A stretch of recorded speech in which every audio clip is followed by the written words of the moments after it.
గుండమ్మ కథ సీరియల్లో లోకేశ్వరి క్యారెక్టర్లో నటిస్తున్న సుష్మిత రామ్కళ లోకేశ్వరి క్యారెక్టర్ని తప్పుకున్న విషయం అందరికీ తెలిసిందే.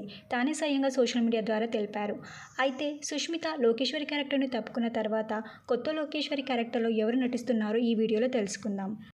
మీరు మా ఛానల్ని కొత్తగా చూస్తున్నట్టయితే ఇలాంటి మరిన్ని సీరియల్స్ లేటెస్ట్ అప్డేట్ కోసం డ్రీమ్ తెలుగు ఫ్యాక్ట్ ఛానల్ని సబ్స్క్రైబ్ చేసుకొని పక్కనున్న బెల్ ఐకాన్ని యాక్టివేట్ చేయండి. గుండమ్మ కథ సీరియల్లో సుష్మిత లోకేశ్వరి క్యారెక్టర్లో మంచి గుర్తింపుని పొందారు.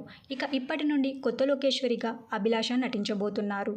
అభిలాష ఇంతకుముందు జీ తెలుగులోనే టెలికాస్ట్ అయిన మిఠాయి కొట్టు చిట్టమ్మ సీరియల్లో నటించారు. ఇప్పుడు గుండమ్మ కథ సీరియల్లో కొత్త లోకేశ్వరిగా మన ముందుకు రాబోతున్నారు.